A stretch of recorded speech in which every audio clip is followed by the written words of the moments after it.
Assalamualaikum warahmatullahi wabarakatuh. Waalaikumsalam warahmatullahi wabarakatuh. Alhamdulillahirabbil alamin wa bihi nasta'in wa ala alihi wassalamu ala asyrofil anbiya'i wal mursalin wa ala alihi washabihi ajmain amma ba'd. Terima kasih kepada anak-anakku yang hari ini sudah hadir pada pembelajaran pendidikan agama Islam. Nah, sebelum kita memulainya, makanya kita cek kehadiran dulu. Kira-kira apakah pada hari ini semuanya sesuai itu sudah berangkat atau belum? Yang pertama, absen dulu ya. Citra. Hadir, Pak. Terus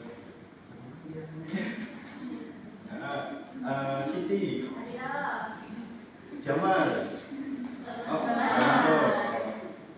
Ada suratnya enggak? Ada. Oke. Yang keempat, Markona. Hadir. Oke, semuanya sudah hadir kecuali Mbak Jamal ini. Jamal nggak berangkat karena dia nggak tahu keterangan. Laki-laki tak? Oh, Iya. kira perempuan.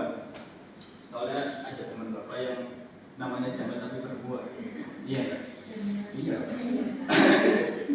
Nah, teman-teman, pada pertemuan kali ini bapak akan membawakan sebuah materi yang berjudul pengaruh pembaruan Islam di Indonesia. Nah, tentu di Indonesia ini kan mayoritasnya itu orang-orangnya itu beragama Islam. Tentu di balik itu semua ada sejarahnya. Nah, pada materi kali ini kita akan membahas sejarah bagaimana pengaruh pembaruan Islam di Indonesia yang sehingga sekarang ini menjadi agama yang paling banyak dianut oleh masyarakat. Nah, yang pertama ini di sini akan Bapak menjelaskan pertama gerakan pembaruan Islam di Indonesia. Terus yang kedua, munculnya organisasi Islam di Indonesia. Nah, sebelum kita memulai pembelajaran, alangkah baiknya kita berdoa dulu ya, karena doa itu adalah salah satu jalan untuk kita mudah dalam pembelajaran. Saya pimpin aja ya. Berdoa mulai, berdoa selesai. Oke, kita sudah berdoa, semoga dengan doa kita pembelajaran kali ini berjalan dengan lancar. Oke.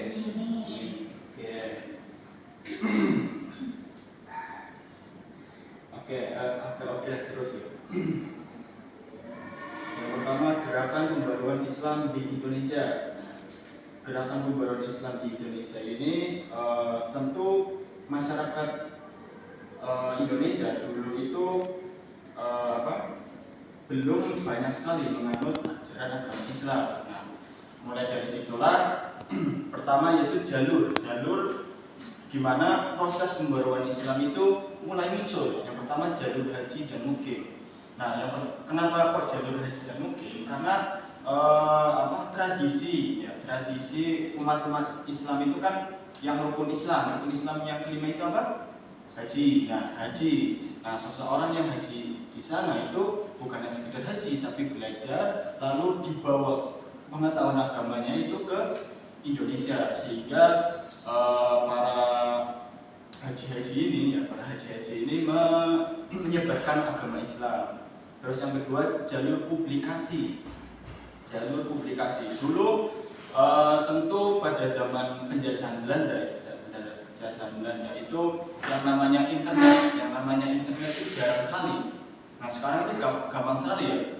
Banyak anak-anak muda pasti punya Instagram, terus Facebook ataupun TikTok ataupun YouTube. Nah, itu sudah banyak sekali. Nah, dulu itu di Indonesia itu masyarakatnya itu minim sekali. Makanya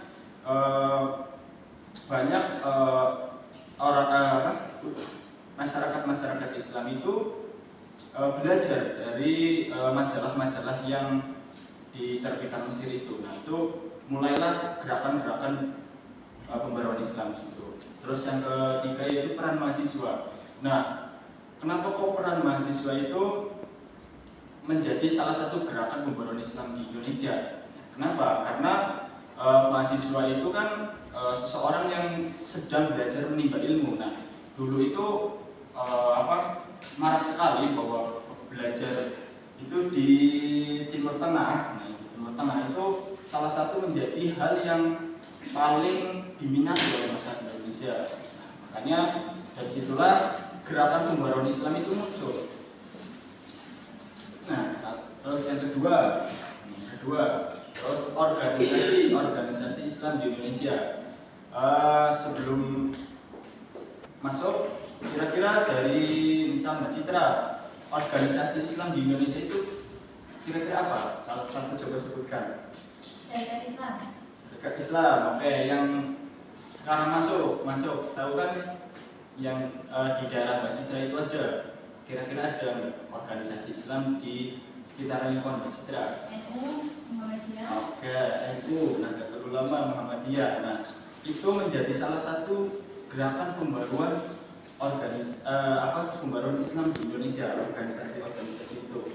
Yang pertama Syarikat Islam, betul, Syarikat Islam. Syarikat Islam adalah organisasi yang yang didirikan oleh Mbah Haji Sambudi. Ya, Mbah Haji Sambudi ini pada tanggal 16 Oktober 1905. Jadi kira-kira berarti itu masih dijajah Belanda atau sudah merdeka? Masih dijajah. Nah, itu apa? Dari situlah Syarikat Islam itu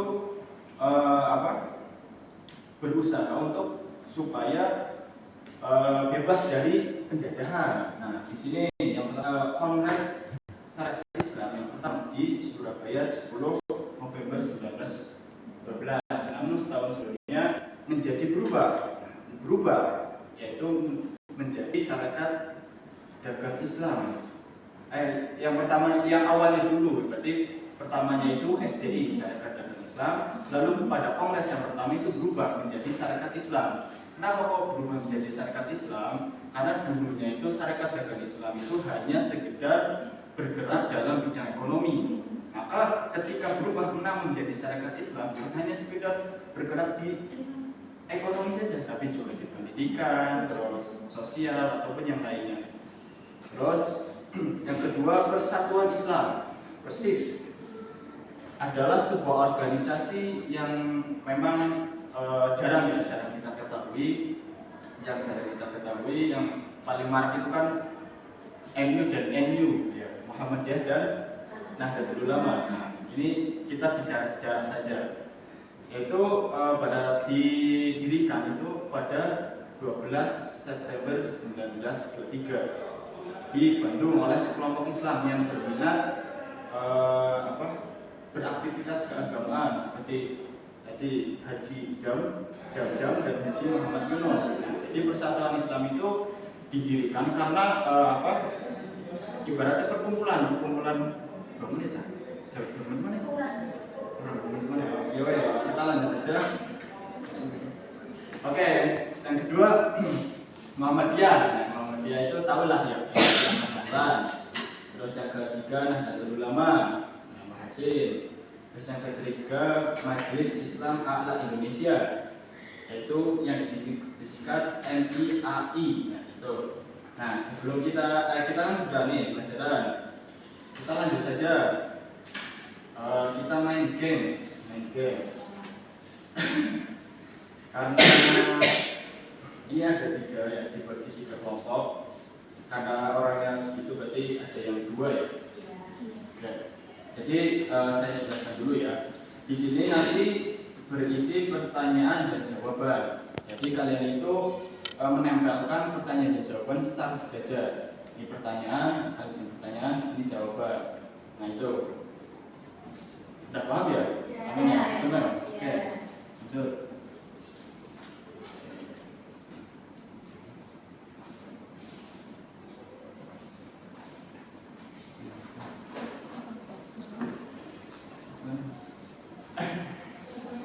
Oke, lah.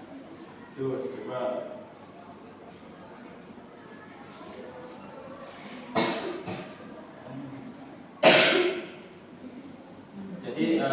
seputar itu ada double tip. Double tip bisa dibuka terus ditempel. Ada yang bilang ada. Mana yang bapak itu bilang ditempel. Tempel.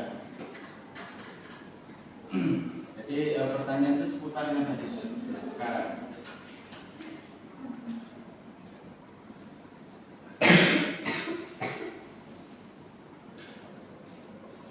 Ya, saya bapak beri waktu 2 menit. Pertanyaan itu mudah-mudah kok.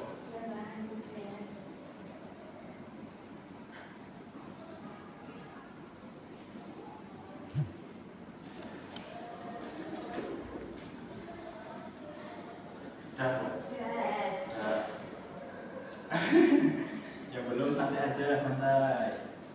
Masih ada waktu 1 menit.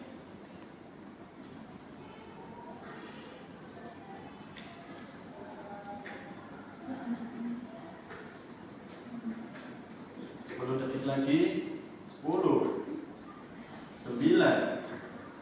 8 3 2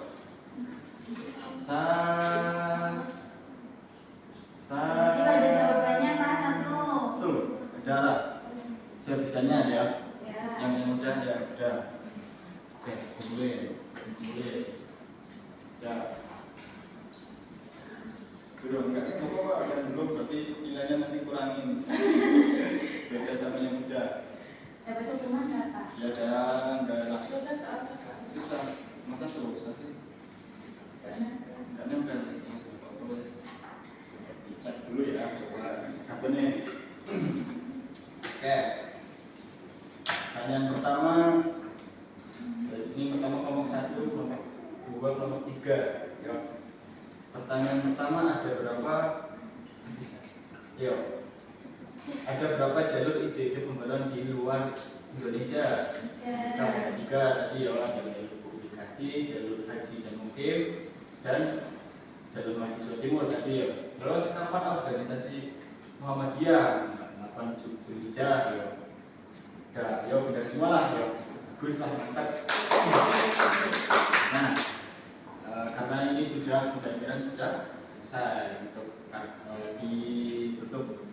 Nah, sebelum pembelajaran selesai, Bapak itu sudah menyiapkan di LKPD untuk menjawab pertanyaan ya, untuk menjawab pertanyaan soal-soal. Ini hanya sekedar games. Nah, itu tugas untuk nilai penugasan. Nah, itu saja yang Bapak bisa sampaikan, kurang lebihnya mohon maaf. Nah, tetap semangat untuk terus belajar karena belajar itu harus panjang hayat. Terima kasih. Wassalamualaikum warahmatullahi wabarakatuh. Waalaikumsalam.